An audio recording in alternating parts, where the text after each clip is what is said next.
two different emails where you can register. Please stand for the pledge. And then just show you the different. I pledge Allegiance to the flag of the United States of America and to the republic for which it stands, one nation, under God, indivisible, with liberty and justice for all. Thank you.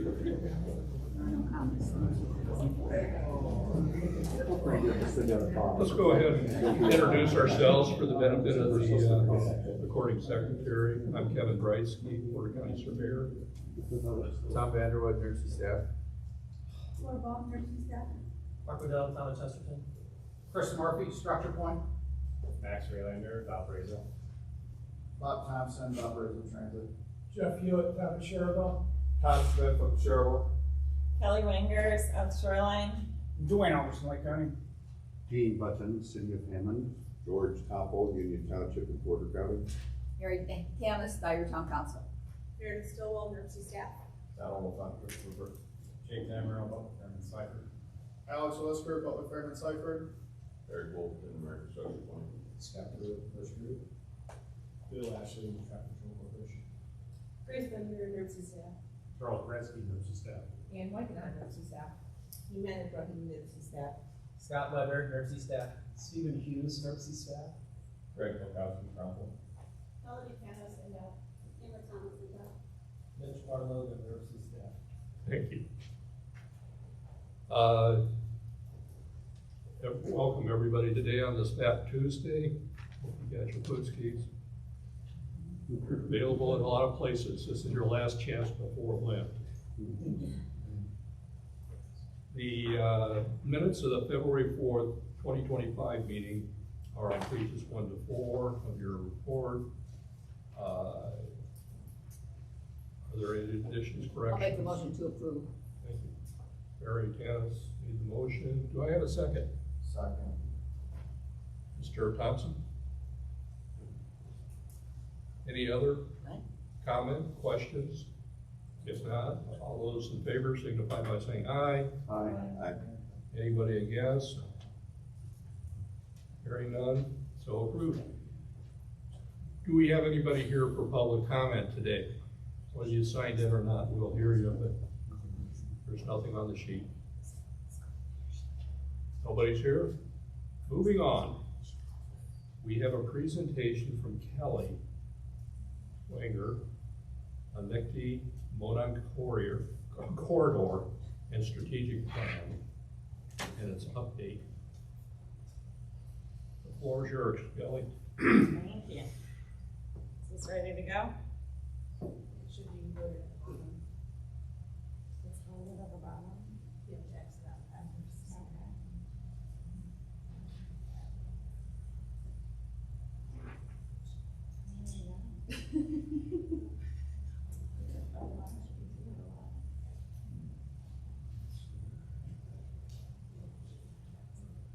Bear with us. There we go. Good? Good. All right. As Kevin said, I'm Kelly Wanger. I'm with the South Shoreline. I was asked to come today and just give a brief update on the Westlake project, which will be the Monon Corridor, but I also am sneaking in a notice of our strategic plan update because that is happening this year. So, do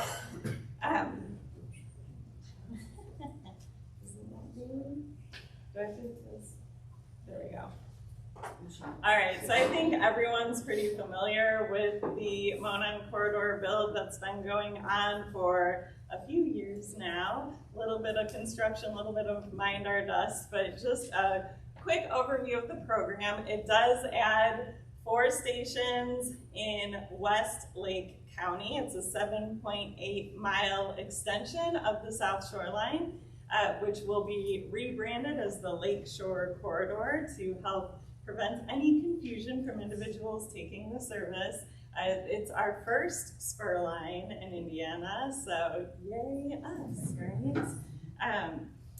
The grant award was made in October of 2020, and we have been running rampant ever since. FH Passion was the prime contractor on this. It was a design build project, which is a double-edged sword to some extent with rail, right? We've had a lot of growing pains, but for the most part, that project has been going wonderfully. It was awarded pre-pandemic, and then right after award, we had a pandemic hit. But honestly, the contractors have moved through that swimmingly. Revenue service date is the date that everyone's really concerned about right now, right?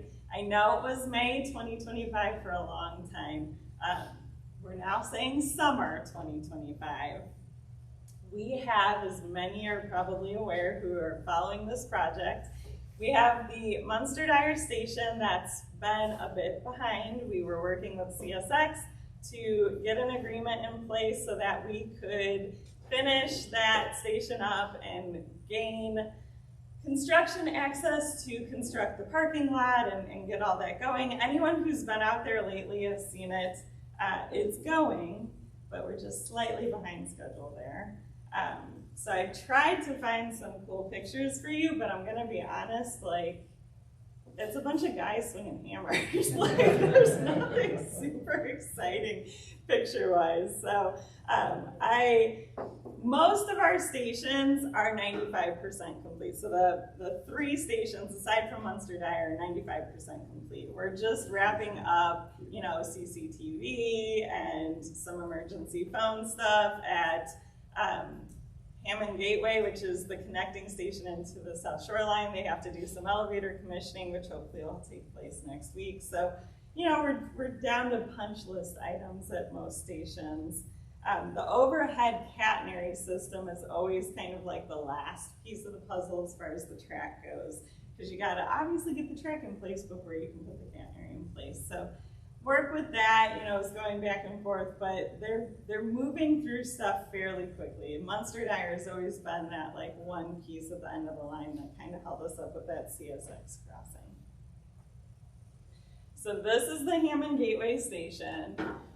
Beautiful aerial photo that got sent to me this morning. So Tom, thank you for swapping this in. This is really neat because it kind of does showcase the Westlake, it has been Westlake in my brain for the past 4 years, so it's hard for me to shift to Monon. The Monon corridor has so much elevated rail, and this is really a great depiction of it. This is where the elevated rail kind of comes in and meets the South Shoreline at grade track.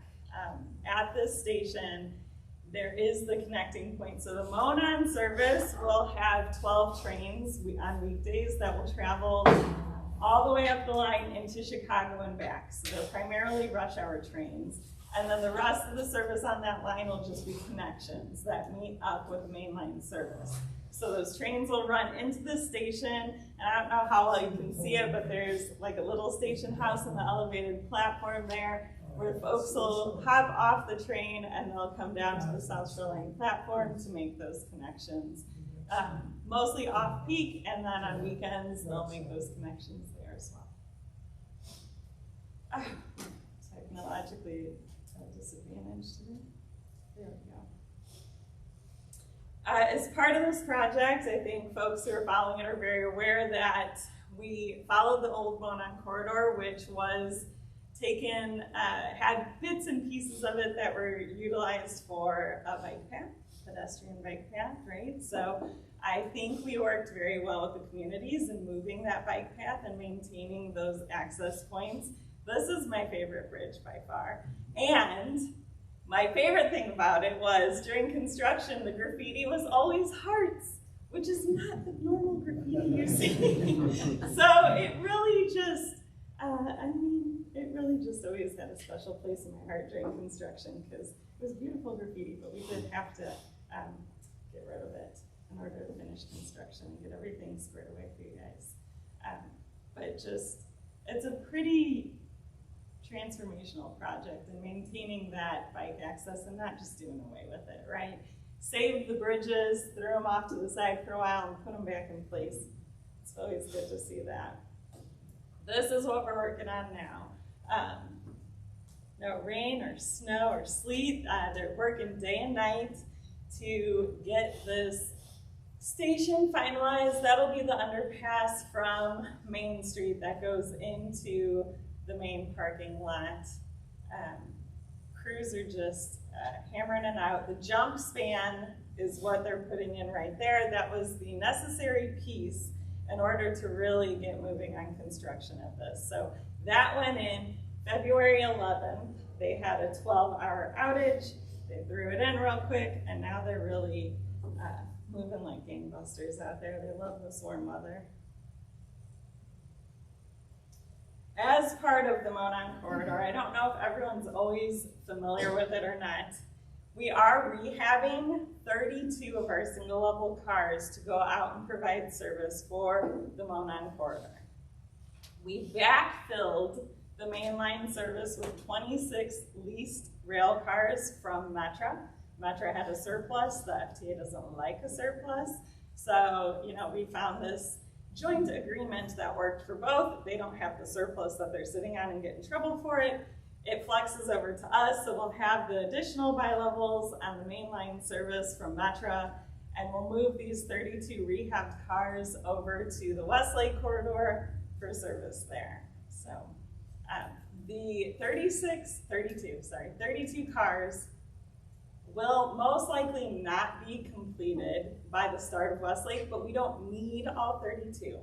So there will be like an additional 10 that wrap up after opening. And now that we've bumped opening, it might be more like 6.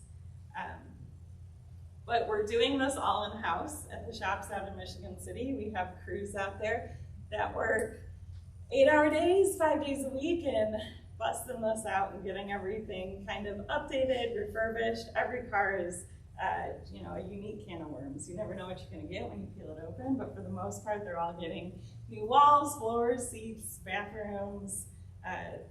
The frame is amazing, as much as I hate to say this. Those cars are as old as I am, so it pains me to say they're at the end of their life. But their bones are in great shape, right? And you just hate to see something that's still structurally stable just tossed. So when we did our initial analysis, it was just over $1 million to rehab a car, but just over $8 million to buy a new one. So, in that respect, with the federal funding that was available and the local funds, this was the route to take to really put the best investment back into the region. I think that's the end of my Monon update. I'll take questions at the end.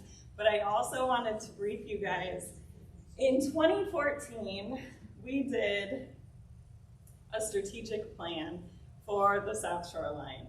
It was brought to the board and approved in May. And in it, we had things like double track, Westlake, and a South Bend realignment. 10 years later, in 2024, we pretty much ticked all those boxes off, right? We had a 20-year plan, we did it in 10. Kudos, hat tip to Mike Noland. He is a pedal to the metal individual. If you've ever met him, you know what I'm talking about. So last year we decided it's time to update our strategic plan.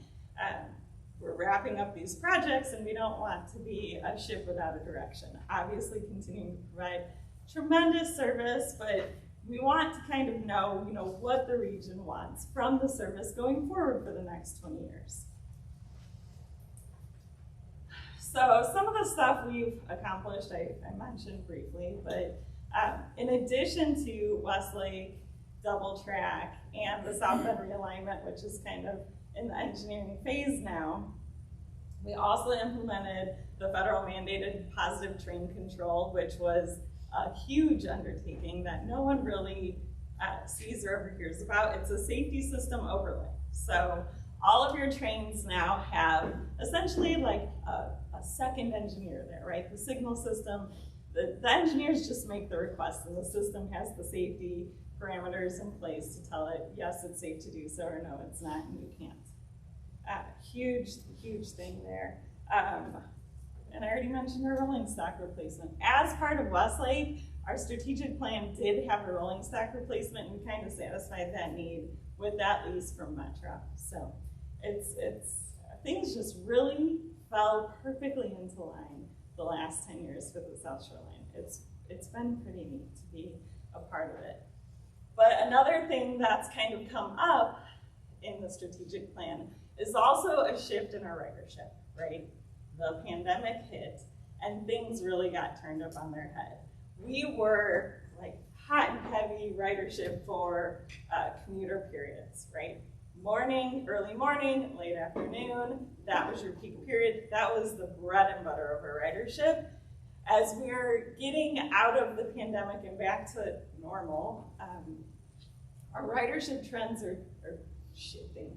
And so we want to make sure that we're capitalizing on that shift and making things available to the new patterns that are emerging.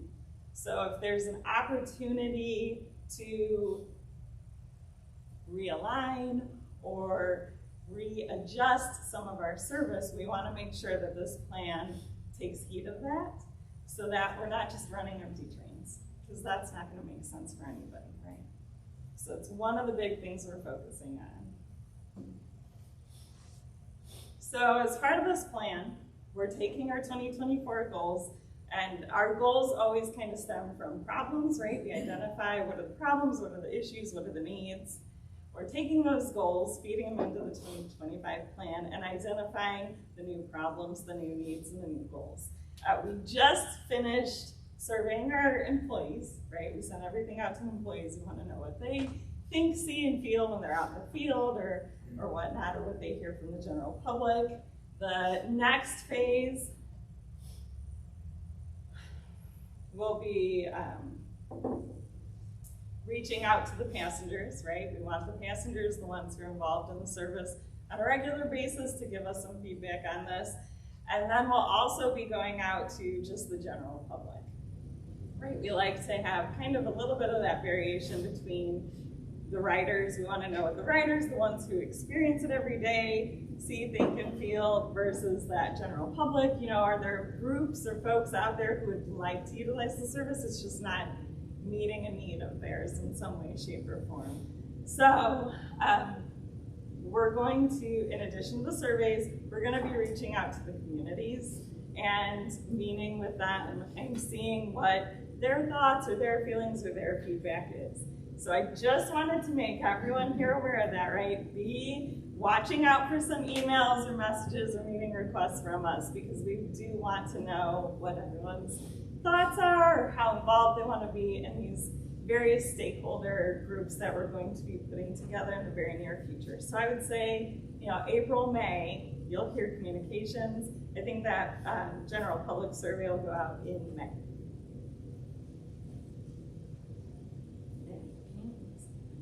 That's all I got. Any questions? Yeah. All the bridges that you're talking about, I think because we're Monon, guess what we could put on those bridges? Monon. Just like Indianapolis. So we have worked on the main line, right? We've had various communities who have shown interest in having artwork on the bridges.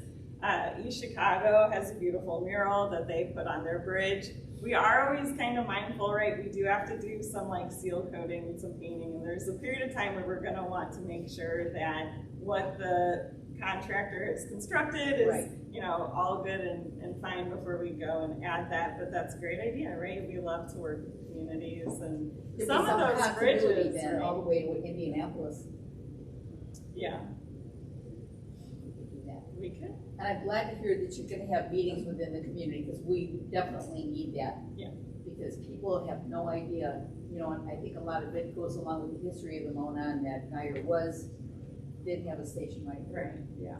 There's definitely a strong piece of informing that needs to be part of it as well, because there's a lot of feedback, or just in our general surveying that we do, you know, once every 5 years, we get a lot of feedback, which is just people who are misinformed, right? They're not sure, or haven't followed certain progress updates, so there's a bit of that. What is the target audience for your product? I mean, For the how strategic far plan? would you reach out to advertise to, you know, like people in Porter County, South County, Lake County, South? So we always include all of the 4 counties that we serve. We will certainly use all of our like social platforms. So honestly, every time I do a passenger survey, I do not know why. I have a huge group in Colorado who always take my survey. I don't know how it gets there. I do know, in the past, we've had some teachers out at Notre Dame who utilize the service to travel from Chicago to South Bend for work purposes. So maybe, they've got a close-knit group who shares it. But I get a lot that go into Michigan too. Southern Michigan utilizes the service for commuting purposes.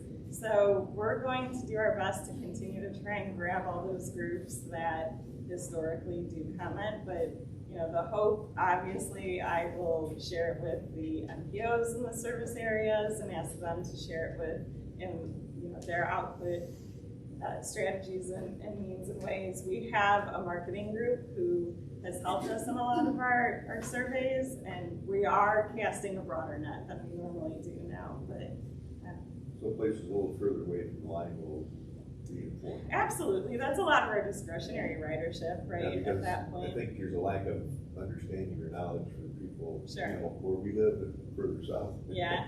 Yep, it's true. And so, like I said, part of it is educating, and part of it is getting them to. But I do know that years ago when I worked in Michigan, there was a lady that used to commute from Chicago, so she must have somehow gotten on, I know she got on the train somehow. Yeah.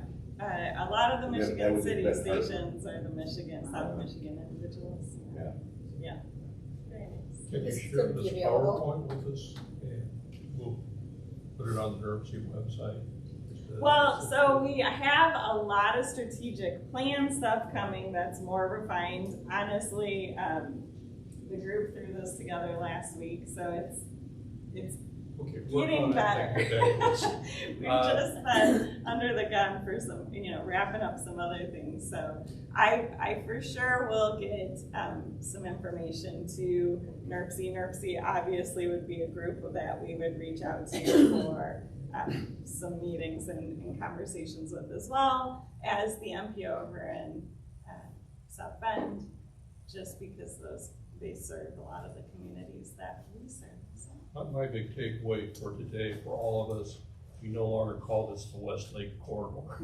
Yeah. It's now the Monon Corridor. That is And correct. after 10 years, I remember we had the last meeting at the Radisson before it was torn down. It was yeah. actually NERC, RDA, and the South, or the railroad, and I think maybe a month or so ago, I saw the updated signage at Metro. I'm like, oh, it's the Monon line. I will have to remember that now. Yeah. So we have a lot of new signs that are coming out. Those of you who need Braille signs, we just found a new company that does Braille, and they claim it won't fade in the sun. So ask me in a year, I'll tell you how they do, and then I'll give you some contact information. That's always our biggest problem, right? Is that the signs fade and you lose that contrast, so we're not as sharp as it should be. But we've got a bunch of new signs on order coming out with the new Lakeshore and Monon. So South Shoreline is the overarching entity, right? And Lakeshore will be the main line that's existing as we know it today. And Monon Corridor will be the new line in Lake County. your first bird. Yeah, that's right. Any other questions for Kelly? Yeah, thank you, Kelly. Yeah, Thank you. Kelly.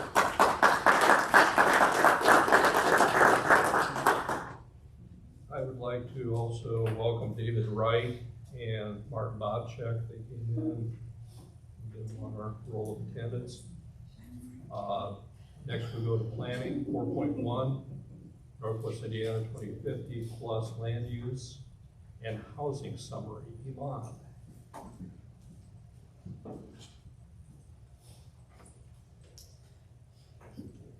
Good morning, everyone. Good morning. Good morning.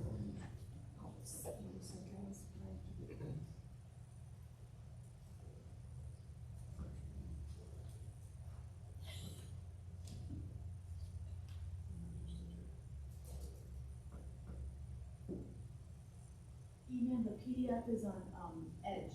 It's on the. On the edge? Oh, Yeah. okay.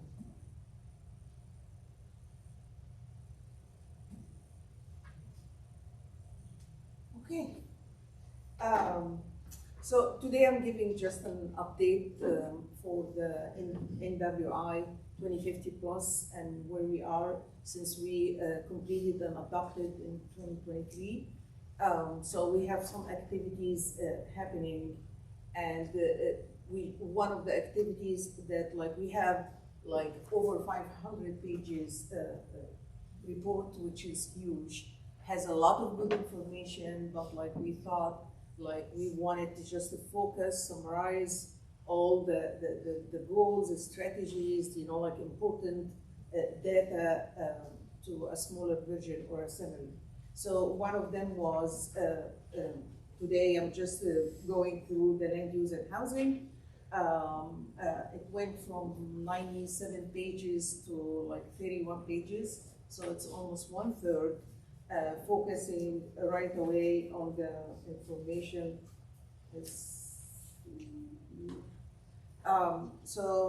And now it's more focused, so if somebody wants a specific information can find it very easy. So we're doing that with all the chapters that we have, and it will be posted maybe early April on our website, so easy to find the information. So we decided to have an overview focusing exactly of what we're doing with the summary, and specifically land use and housing, the projected growth in Northwest Indiana. That's what we focus. So we are projected to have over 900,000 people, and how we accommodate this new growth in the next 25 years. So that was one of the things that we're focusing on. Also the affordable housing needs, what we need here within our region, and what type of housing that we need, and that also has a specific section. Urban surface area, which we recommend that to the communities to have a specific urban surface area and exurban area and urban area. So we have a rural area and we have more urban area, and we have to have a line so we know, because it's a different policies and strategies going to each type of development. And again, the public transportation and development, as Kelly mentioned, we have now multiple train stations, as well as we have also bus stations, and we would like to look at the future, how we're gonna increase density and increase jobs around these stations. And that came as main recommendations here. So the regional priorities, by the end of the report, we focused on the overall development, as I mentioned, the urban and exurban growth. Also, we suggested policies for every type of development. The second, also, we created centers and corridors, and that's in our implementation now for in the next 5 to 10 years. We're focusing on certain corridors, and we think this is we should have some plans, some improvements happening within these corridors. And then by the end, of course, the environmental corridors, how we connect all of the managed lands and parks and system. So that's the first page, just showing what we need to do in the future. So from that, of course, I'm just going through everything. So we talked about the existing condition here and the population trends and housing trends and the policy areas in this one, showing, of course, existing land use patterns within the community. I'm not gonna present the whole thing. I'm just going through the report to show what's included.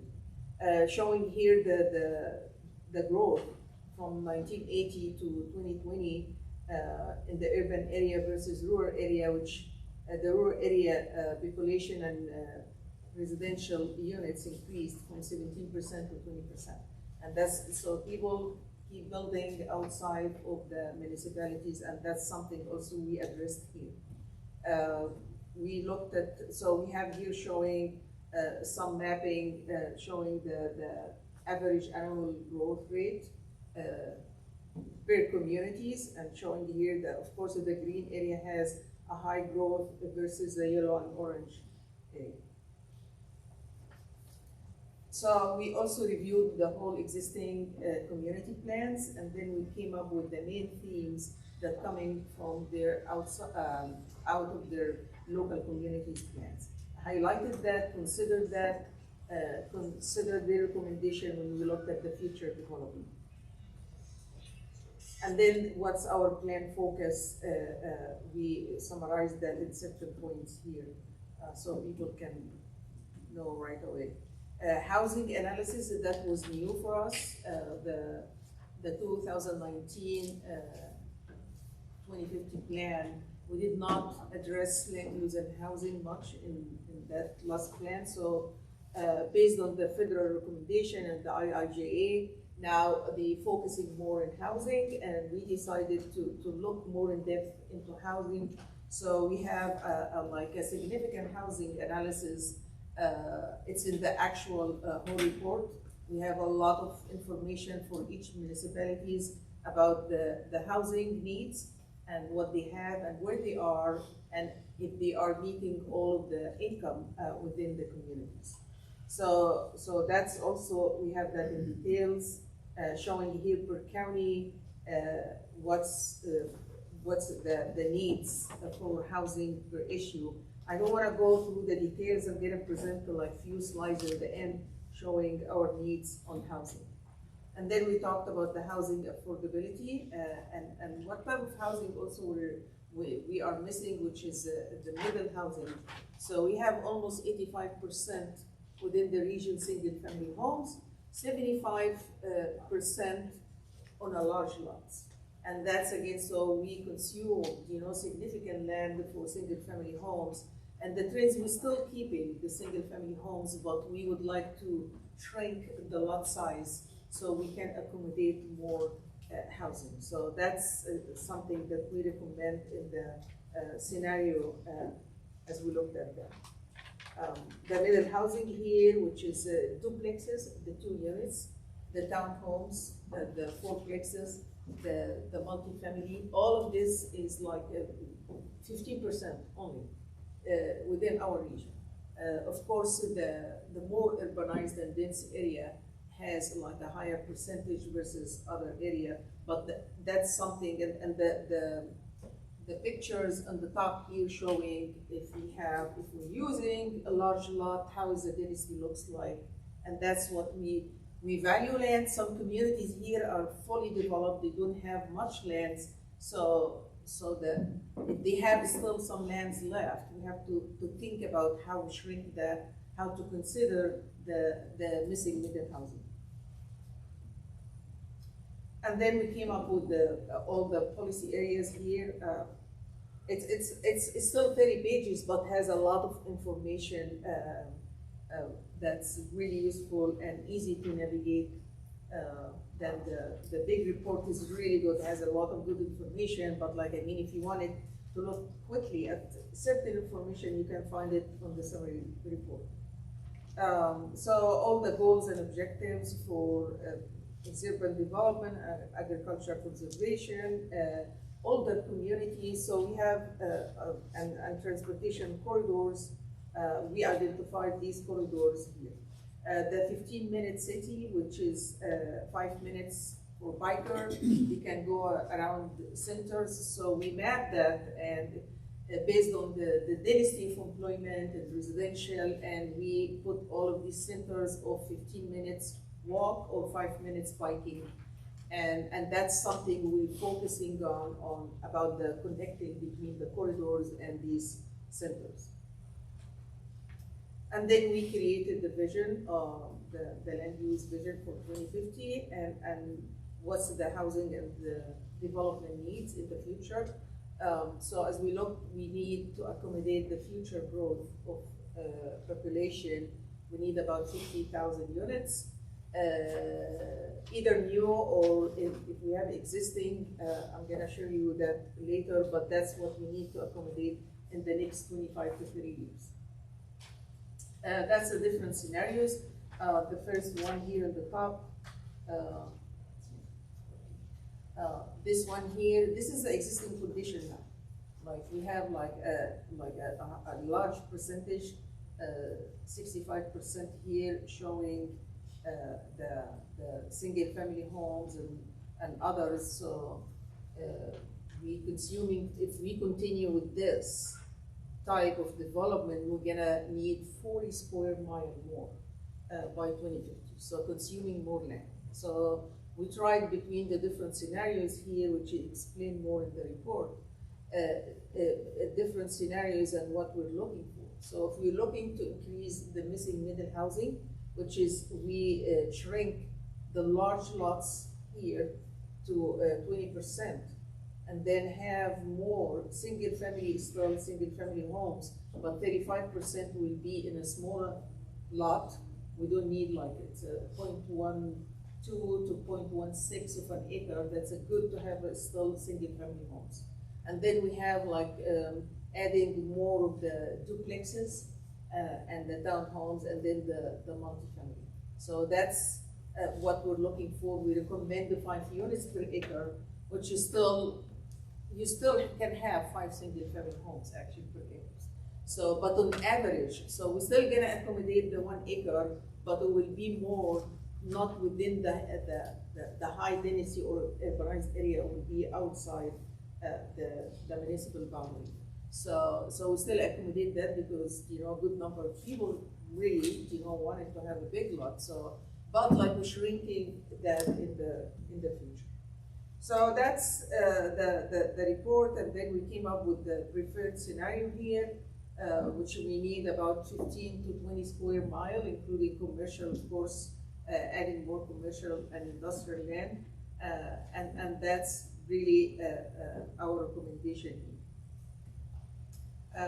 And of course, all the assumptions now to achieve this preferred scenario. What's the preferred strategies and assumptions that we should consider, or the communities should consider in the future. So we have all of this, and then in the end we came up with the map showing the overall development here. It's a crowded map, but showing where is the centers, which is, and also all of the around the stations and main bus stations. We have like should be transit-oriented development plans around that, and increase the density and employment and mobility within these areas. The next one is the centers and corridors, and we define that like we're gonna have a traditional centers, community corridors, we have the development nodes, and we have a catalyst corridors.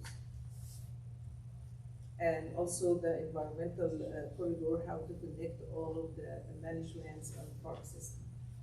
So that's the report, but like, so what we're doing now is we're focusing on doing implementation of the land use and housing, and we're focusing now on housing specifically. So we have a committee which is the Economy and Place Committee, and they are overseeing the work that we're doing, and that's showing here.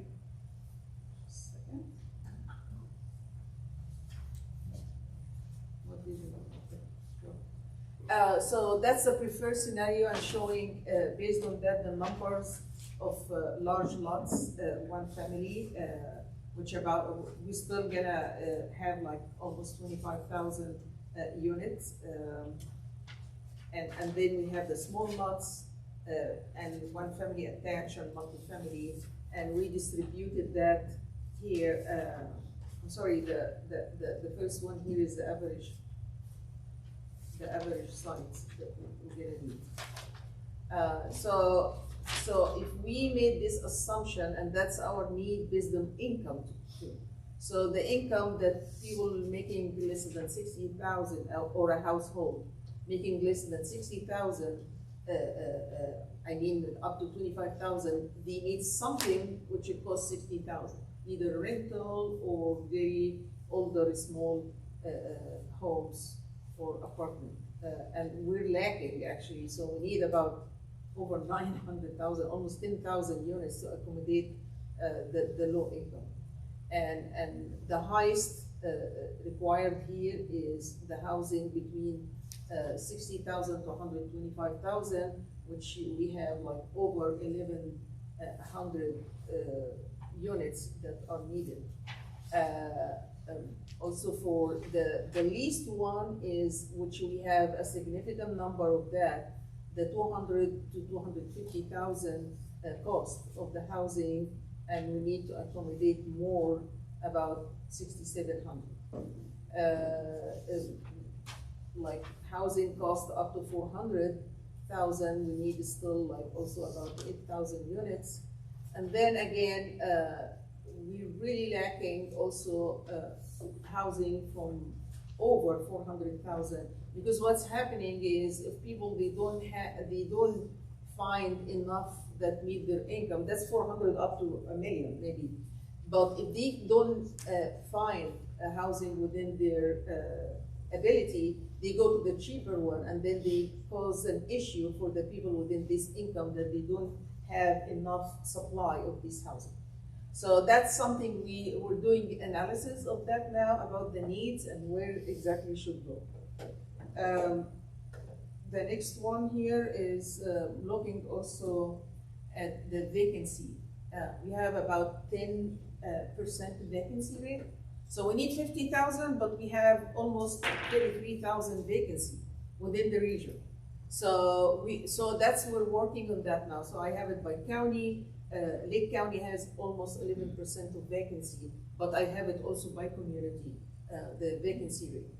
And that's something we investigate. We would like to know from the communities this high vacancy rate. You know, that's including rental and ownership, home ownership. So we would like to know exactly, is that like something really people can live in? It's in a good condition? Why we have this high vacancy rate?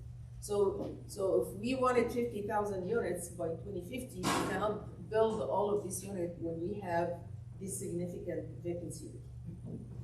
So the other thing also, we're working on the creating a housing snapshot and recommendations for each community. So that's an example here, Cedar Lake, Indiana. So we just clipped the recommendation for future development based on our analysis from the regional perspective and the regional priorities. And this is like summarized here. We're showing them the housing analysis, what's their needs. The one in the bottoms here, it means that they are missing a significant, like here, for example, for this income up to 25,000, they cannot accommodate over like 300 units. So that's something we'll show, and this is a number of household. So we have this household. So even all the home ownership and rental not reaching the number. That's why it's showing shortage. So we're doing that for each community, showing here, for example, the housing permits. And we have here, still we have 95% single family homes units. So we don't have, it's still missing the middle housing, which we don't have enough of the multiple units or duplexes or other type of multifamily. And then we're gonna have some recommendation showing, you know, like what's really needed. Cedar Lake is different than Hammond, different than Gary, different, you know, these are more urbanized area. So maybe these communities that more urbanized, mostly developed, so they can accommodate more of the missing middle housing versus Cedar Lake is still like outside of the urban area. So it makes sense to have like more single family homes, but we still encourage like a smaller lots to be used. We have to think about the future, you know, like, and keep land and preserve our lands and agricultural lands. So that's a quick overview of what we're doing here, and the summary report, like as I mentioned, all of them, they will be posted within a month on our website. So if you need any information, it will be easy to navigate. Iman, from the presentation today, let's put that on the website at this time. And you'll get the rest of the municipalities as you study those. Okay. And if I've heard you right, it sounds like overall, no matter what income level they're at, we have a shortage of housing stock, whether it's rental or buy to own. It's, we're somewhat suppressed on all levels. And what that means is the people at the higher levels who buy the lower level houses, pretty much outpricing people at the lower levels. It's a competitive market out there. We have no control over retail. Exactly. But that's Because what we I don't see have happening. enough supply for certain income level. So that's what we need to do, the recommendation. And then this is like will be tailored for each community with the snapshot. So each community will know exactly, what's their future needs. And we have no control of the market, but we're trying to help the Help, market exactly, overall. with the data and with the analysis, that help them understand more. Any questions for Iman? If not, let's proceed. Thank you, man. Thank you, Iman.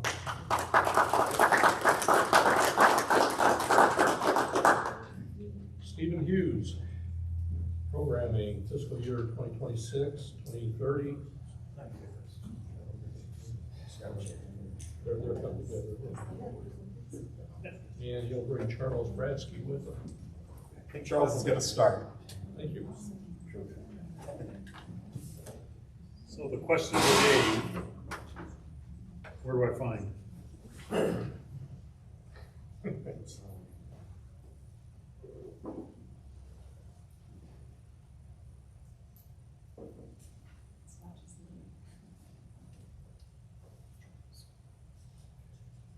why we brought Stephen up. He's your technical. Yeah, there you go. Yeah. Good morning, everybody. Morning. Invest NWI is the term that we have for our TIP, our Transportation Improvement Program. Much of the stuff I think we already know, so I'm just going to kind of go through some of the preliminary stuff. Excuse me, Charles, can you hit the little button there? There you go. Sorry, I thought it was in there. So federal funds, we have 3 urbanized areas. The Chicago, Northwest Indiana urbanized area, Michigan City urbanized area, and the Valparaiso, which is brand new. And earlier last year, we combined the Chicago, Northwest Indiana urbanized area with the Valparaiso, Sherwood Forest urbanized area. The funding programs, as listed, there's 6 different categories, and that's what we have right now. That's in courtesy of the IIJA and the BILD Act. We also have the 4 different categories for FTA funding.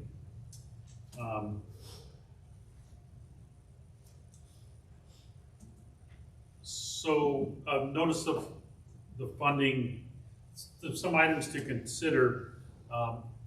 We do a NOFA every 2 years. The previous NOFAs have funded this year's 2026 to 2028. We're looking at 29 and 30 for this year. We had less money this year because of the urbanized area split from the U.S. Census that we went through last year. This region, NERC managed funds, we lost about $2.5 million annually because of the urbanized, the split from the U.S. Census Bureau. And that was because the urbanized, the way they did their hops and skips and jumps, those are the technical terms. It created the Lake of Four Seasons urbanized area, which includes Winfield. And so now that is a small urbanized area, much like Lowell is, or Hebron, or Westville. And so therefore that is responsible for about $2.5 million is the Lake of Four Seasons and the Winfield area. We also have less money because of our current TIP that was frozen by the EPA. It was frozen for about a year, and we couldn't add any projects, and we had trouble getting projects to construction. So we also have some legacy projects in the pipeline. We have a combination of, then we also combine Northwest Indiana and Valparaiso funds to keep the Valparaiso projects moving. We also have made, on occasion, I make loans to other MPOs in other urbanized areas. So we've been kind of mixing. We've been actually, T-Rock at the beginning of last year, Michigan City or LaPorte County came and talked to the Lake and Porter T-Rock asking to swap some funds. We did that, so that's some of the things that we've got coming in there. So in 2028, they have a big bridge that they cannot fund by themselves. And so they, in 2025, they've given Lake and Porter about $1.3 million, and we'll give that back to them. We'll loan that back, repay them in 2028 so that they can complete their big bridge in Michigan City. And then the other thing is IIJA and bill will expire in 2026 and 2027. So while we think the current funding categories are going to remain, moving past 2026, and I say 2026, 2027 is because our legislators always, it seems like it always goes another year before that they can come up with a new funding plan. So it expires in 2026, so after this next year, it will expire. But I think that'll probably go another year while the legislators do their negotiating and come up with the programs. I don't know what it's going to look like with this administration. I have no idea what it's going to look like. So the federal apportionment on the highway side, we get about 24.25 million annually. Michigan City gets 2.8, almost 2.9. Now, after NDOT has told us that we have to freeze these numbers after 2026. Normally we get 1% or 1 to 2% increase annually, but we don't know what's coming forward, so we've frozen 27, 28, 29, and 30. So whatever we've got in 2026 is, I've kept static all the way through.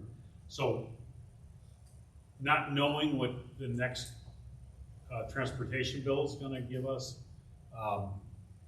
it could be more, it could be less. We don't think it'll be less, but we don't know what it's going to include, what's going to be eligible, what's not going to be eligible, how this administration is going to rebrand it and add projects or add categories or take categories away. We don't know. And the FTA apportionment for Northwest Indiana, we can see that they get 36.1 or 36.8 in 2029 and 2030. The Valparaiso, they're getting about $1 million annually. Michigan City is going to get 2.9 or $3 million. So that programming is a little more flexible. So, but that is Stephen's area of expertise. The different categories, we have 13 different investment programs. The scoring criteria is up there. Most of us know that already because that's what was in the NOFA.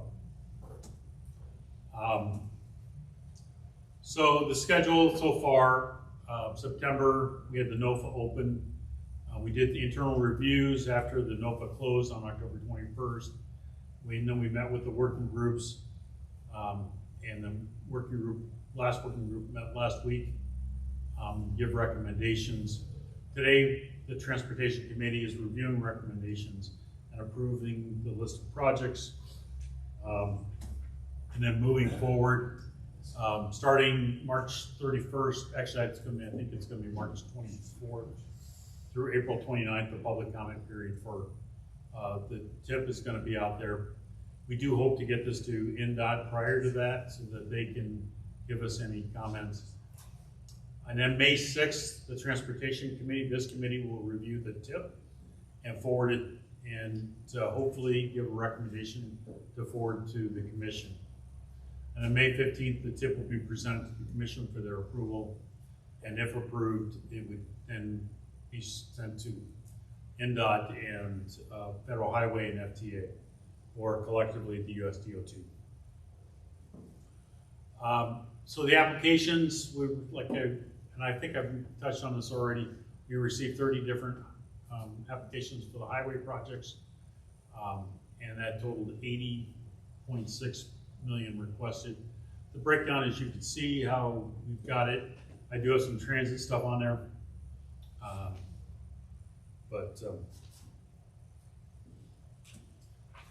so the applications that we have, NERC has about $500,000 annually that we have programmed for different programs for the LPAs. As you can see, that's air quality education. Our tip is about $50,000 for our vendor, and then we do the road safety audits, which is $80,000 annually. And then already in the program, there's a typo there. So, oops.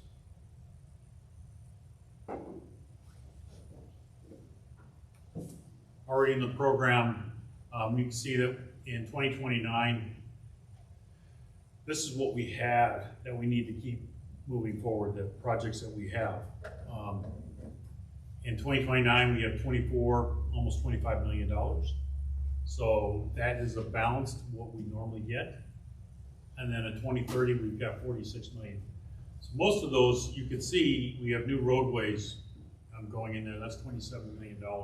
That's our five projects. And this is Lake and Porter and LaPorte counties. So we do have our 3 new roadways in Lake and Porter County, the 2 transformational, the Kennedy Avenue and Willow Creek. The next phases for those would be the last phase for the Kennedy Avenue and then the second phase for Willow Creek. And then we have $12 million for roads and bridges. And then the environment, those would be the vehicles, or the electric vehicles that we have purchased that we still need to get funded. And then we do have one planning project that didn't receive funds that we had kind of were pushing out to 2029. And then we do have the complete streets. So, and this is for all 3 counties.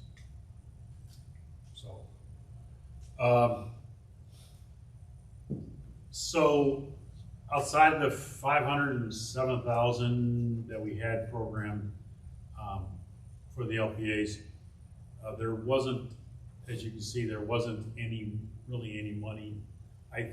We were really hoping that we could get some projects into the pipeline, but with these new roadways, it just really sucked all the air out of it. Moving forward, the Kennedy Avenue will be complete, so that'll open that up, and then it just depends on what Porter County requests for the Willow Creek, for the phases from 130 down to US 30. Question on Willow Creek, has the approvals been completed on that project? What approvals? The ones for EPA? You'll have to talk to the consultant or the county about that. All right. This is just the funding for this, so. All right.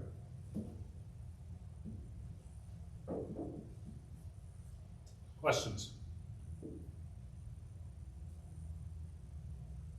Jeff? Lake County submitted a planning project for a corridor, South County, that would eventually go from Illinois all the way to I-65.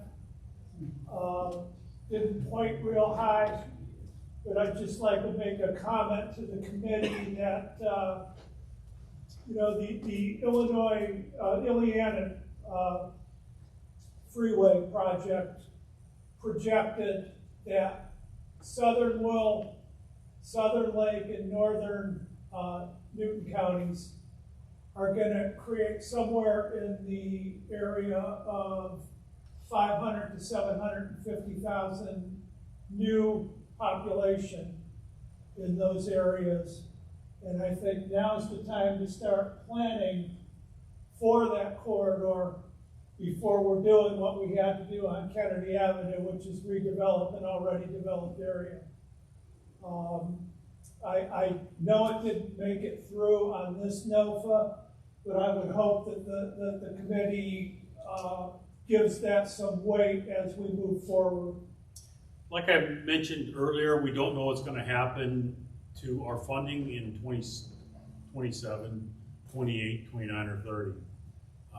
I'm expecting that to increase, but I've been told to keep those numbers static.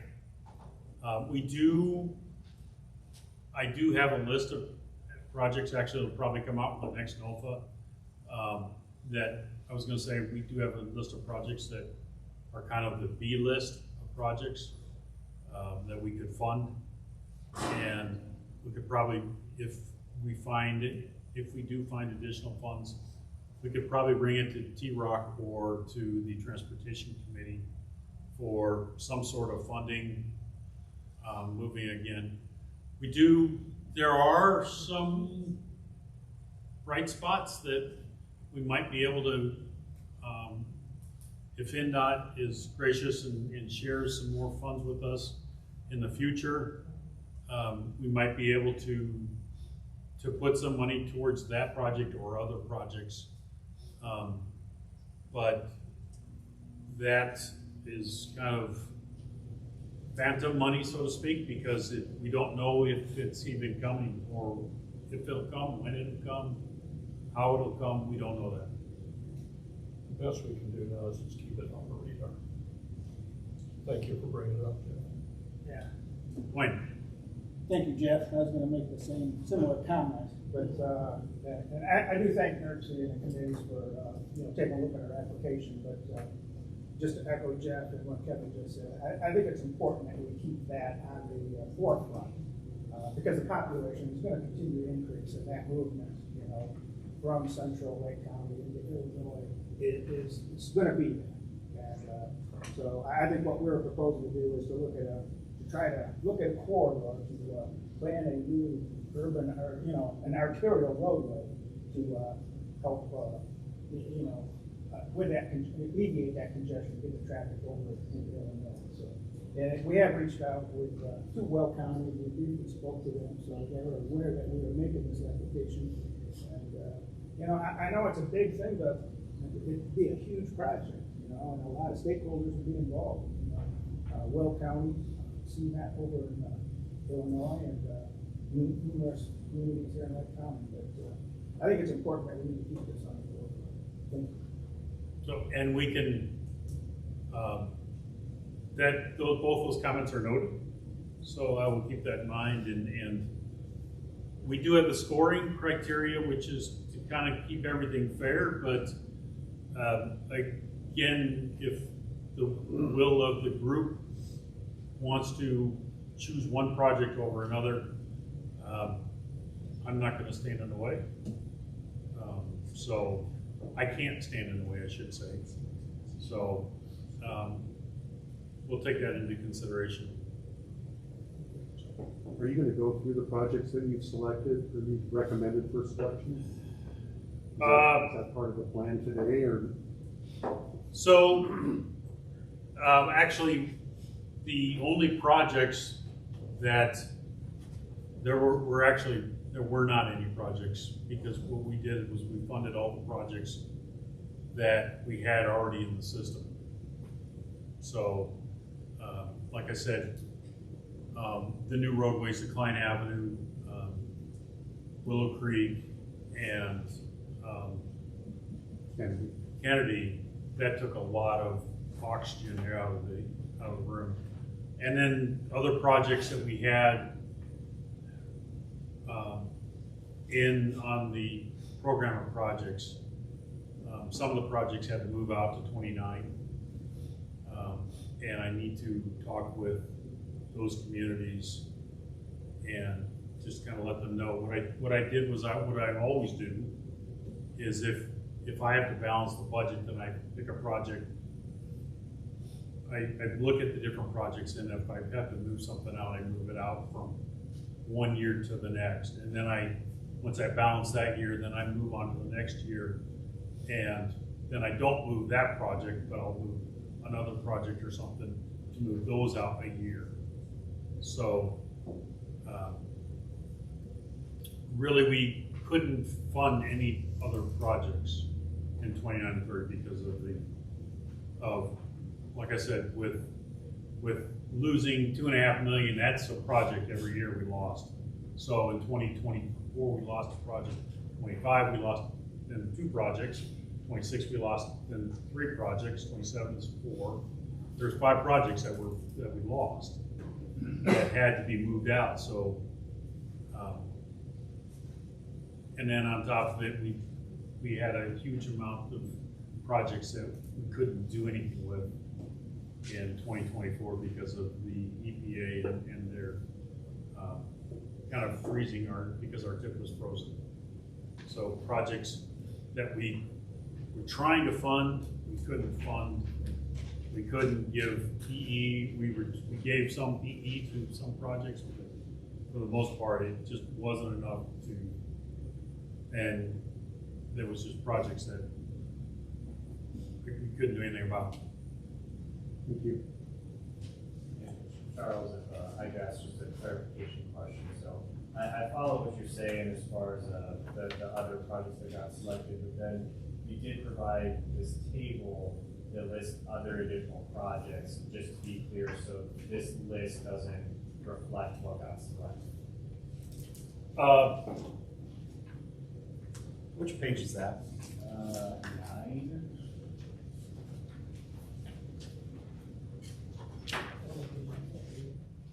So there's a handout that you guys provided, pages 1, 2, 3, and 4, which is packet 5, 6, 7, 8. So sheet 9 has a list of projects. Sorry, I should say a table of projects. So this table on page 9 is all the projects that we received. Okay. And it is color coded, but not on here. It is color coded. And it is on the program of projects. It is one of the tables on the program of projects. And basically, blue was in my mind and on the sheet. Blue was selected. Purple was not selected, but it ranked high enough that it could have been selected if we had the money. And then anything in grayed out, either anything in, and then anything other than that was low scored and was not available to be selected. Okay. So thank you. I can share that program of projects with anybody. There's a new one that I think just came out, and actually it's everything that you have in the packet, but it's the program of projects that you all know and love. Charles, just a question, Charles. Regarding the list of legacy projects, I mean, been doing this a long time. I recall us and working with Jeff and Chris on postponing Fort Willow Creek and Kennedy to 2029 or 2030. But I don't recall a lot about discussion about 40 Central Avenue or the St. John Klein Avenue. Not the same, I guess, project or anything. I don't remember those are legacy projects that we agreed to continue to fund. Well, those were in 2028. And actually in the last year of the TIP, I usually put, I'm allowed to go in the red on the last year of the TIP. Federal Highway only looks at the first 4 years of the TIP. So, and we have a 5-year TIP. So I'm allowed to go into the red a little bit on the last year, and I do that so that projects can move forward and get reviews from the reviewers. Otherwise, if they weren't in there, then you couldn't get a review. You would submit it and it would be returned to you. So I do show those in the TIP. And then So we had some projects in 2028 that got bumped to 2029. Okay. So.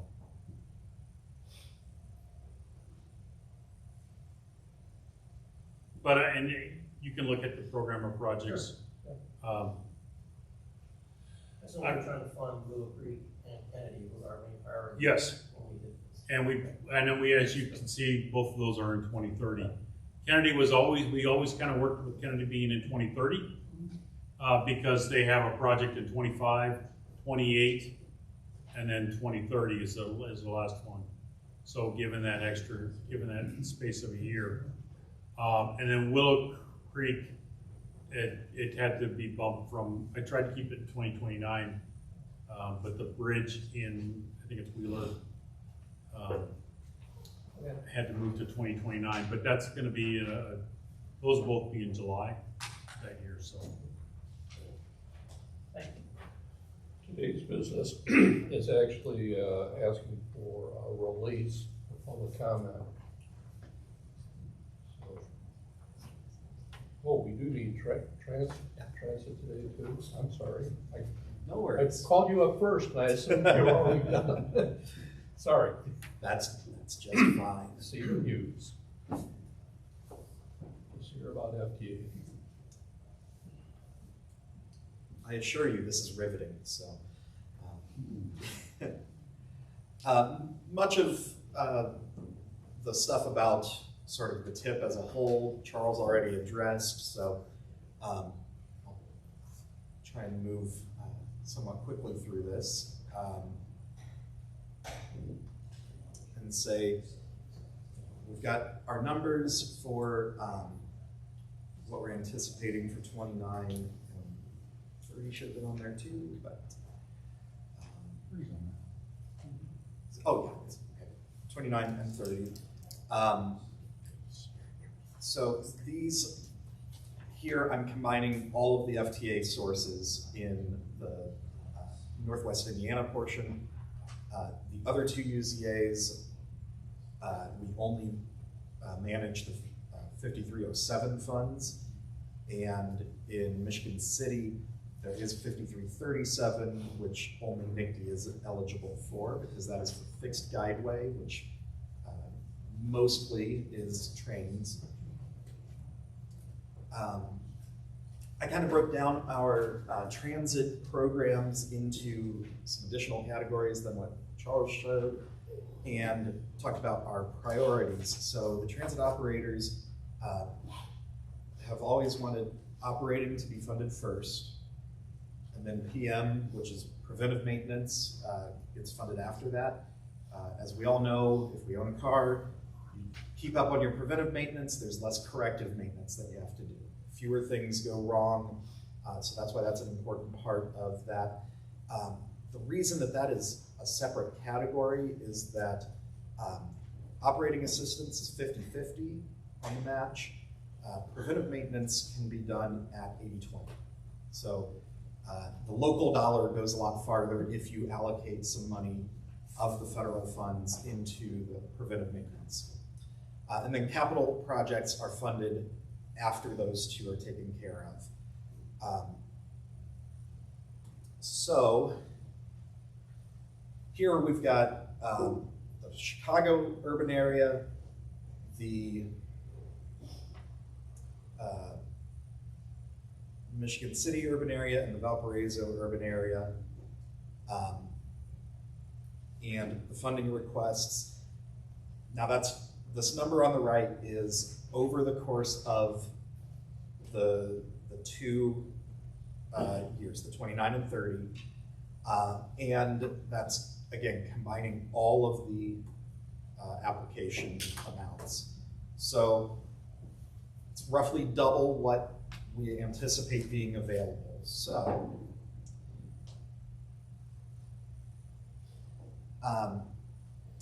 the years that are already programmed, we did kind of the same thing that Charles described, where we just held that number steady rather than doing an increase, which resulted in us having to take for entire funding categories. We summed up everything in that funding category, and we said, okay, if it's over what we anticipate being available, we have to reduce it by the percent that we're over. So you'll see that reflected here a little bit later. In 29 and 30, we looked at the sort of lowest anticipated split of our federal funds that we do between NERC and the subrecipients with NICD and GBTC. So not all of the funding will be shown as allocated, and that's okay. We're not losing money when we do that. Things can be moved around in the TIP. Having a remainder there allows us some flexibility on how we go about programming money going forward. But all of the projects get in the TIP, which is kind of the hard part. If you've been through this before and tried to add a project in the middle of a TIP cycle, you know that that is not the simplest thing to do. So everything being in the TIP gets us to a place where we can work with these things and actively manage the program. And again, we went very kind of conservative on the funding estimations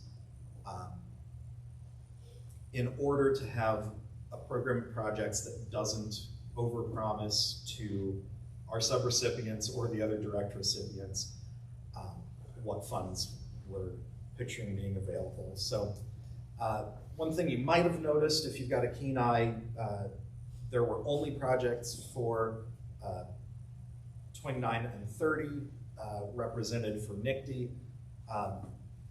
When we pulled the data, not all of that pulled over. So short version of their stuff is that they have 48 projects over the course of the TIP to the tune of 218 million requested.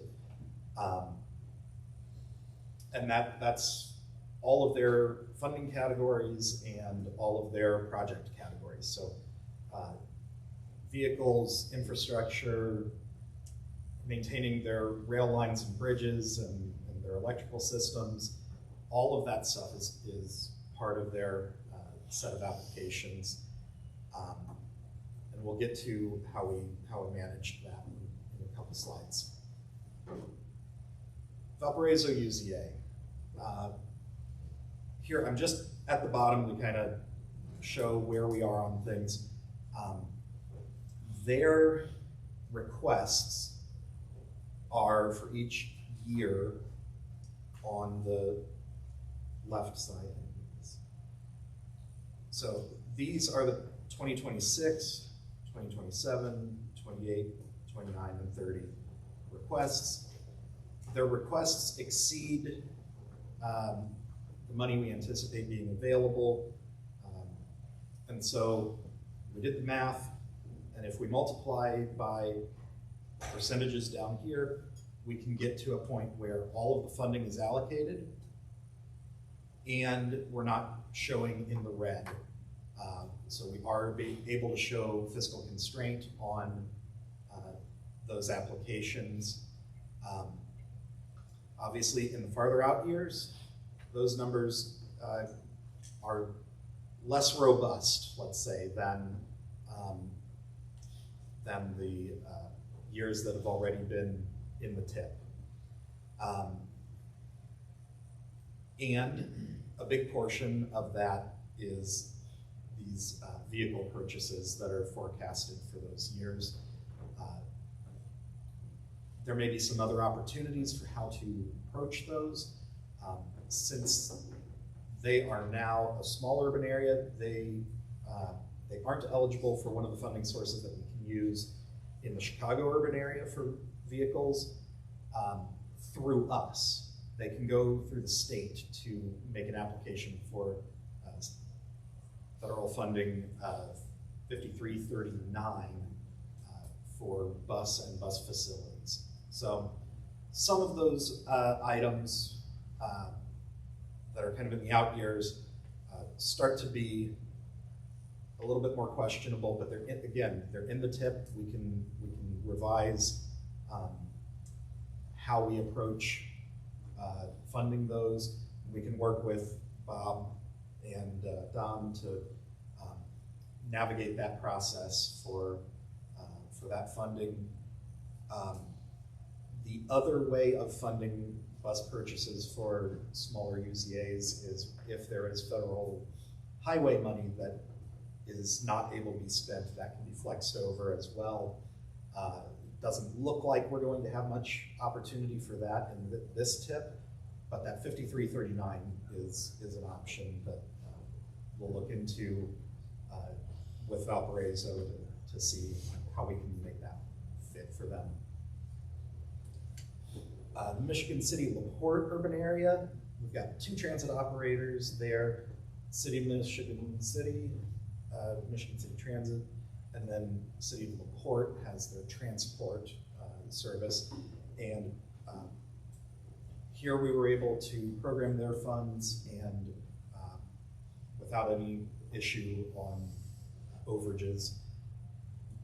And then, now this is the long bottom line of the big spreadsheet that is transit, and I just cut it into 2 so that you can hopefully read it on the slide. And so there are some reductions. You'll see what we're kind of recommending. I've got whatever funding category at whatever the percentage is for being able to keep all of that fiscally constrained.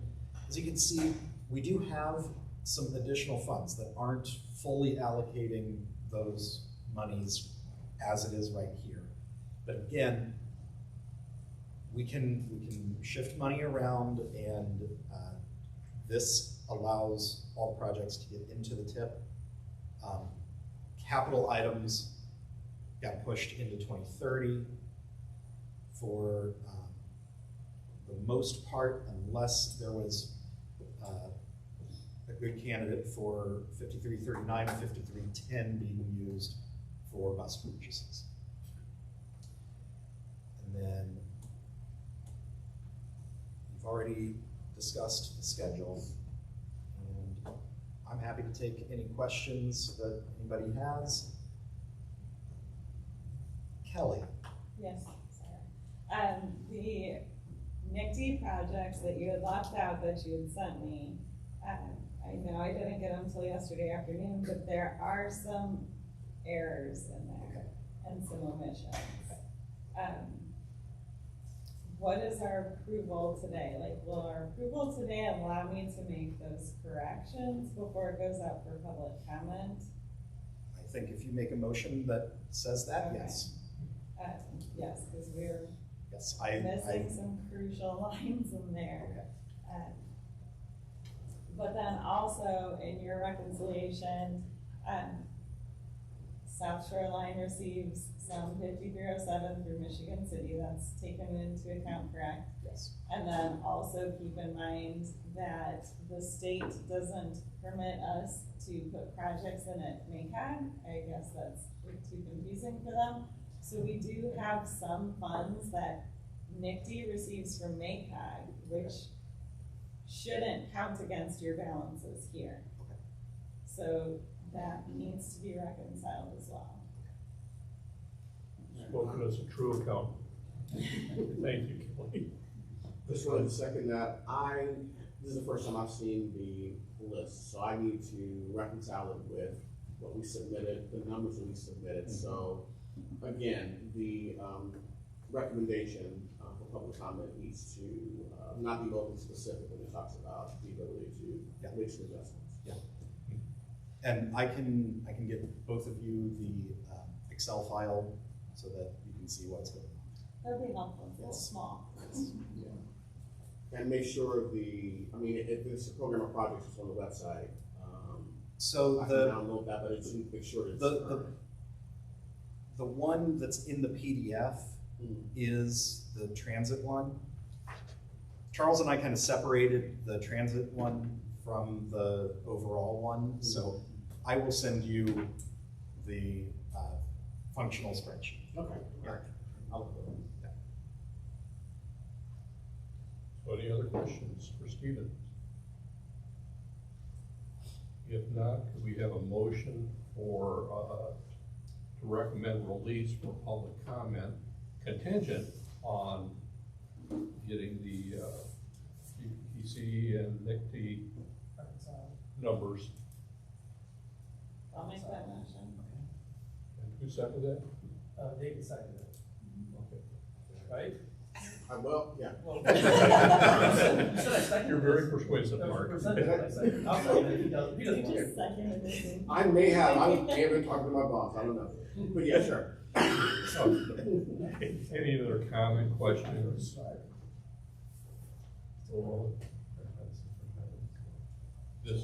This is also for highway, but we're just going to reconcile the FTA funds with this as well. So we'll have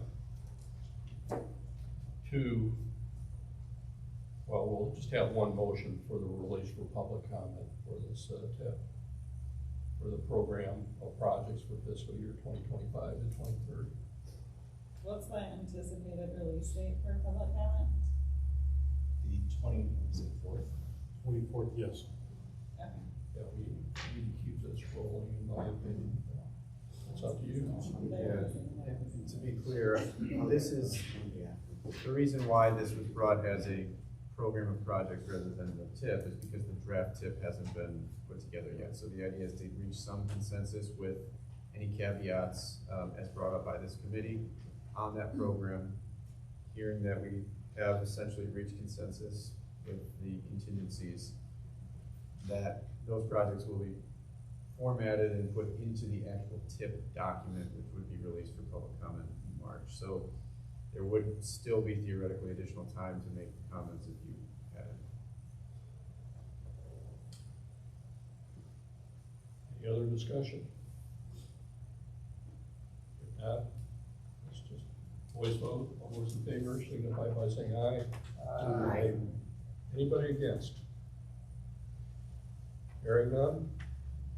So moved. Thank you so much. Now we have reports from planning partners.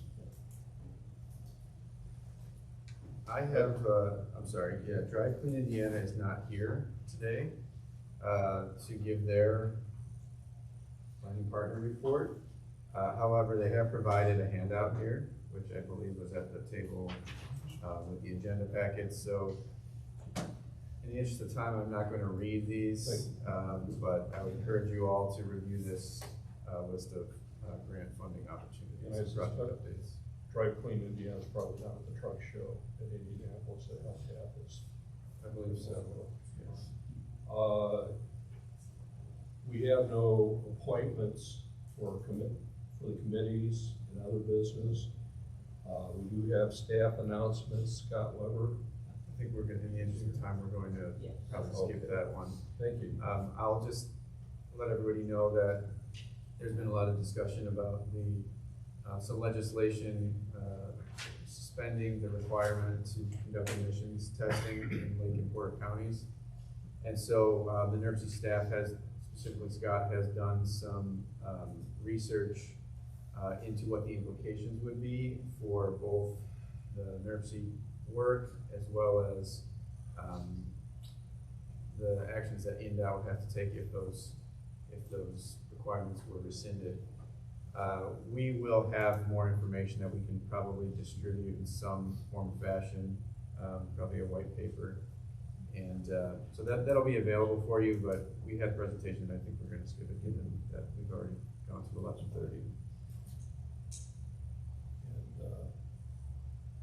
You can see on the agenda the upcoming NERC meetings.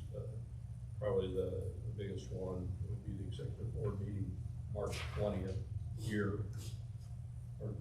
Yeah, and just a note on that, it's looking like there may not be any business, that it's possible that that executive board meeting may be canceled, in which case I would just encourage everybody to keep their eye on the website and check your email for a cancellation notice. It's good possibility that we just kind of, Would the program of projects need to be approved by them, or is this sufficient for public comment? So they will not review the program of projects, they will review the TIP. After the public comment period is over, it'll come back to here for a recommendation to the commission, and then the commission would adopt. and the action today was to release program of projects for public. I just didn't know if they need to confirm the the transportation committees, I know, right? You're gonna go online and you can TBC. We gotta keep everything in order, but we gotta keep it rolling, so I appreciate the motion. And then our next meeting will be Tuesday, May 6th, in this room at 10 a.m. Any other thing good for the call? Yes, Mary? Now, the emissions bill is Senate Bill 103. Please follow it. It's passed the Senate and it's into the House right now. Nobody has voted against it because it's a great bill. We also have invited the new person that's in charge of IDEM, and hopefully he will be able to come to one of our upcoming meetings because he's working with us to do that. Thank you. Thank you. Yeah, that bill was sponsored by Senator Niemeyer. Correct. Of Lake County, so that's why we're trying to provide information to help make it an informed decision. Yeah. Any other thing good for the cause? If not, Move to adjourn. motion to adjourn. Second? Yeah. Lots of second.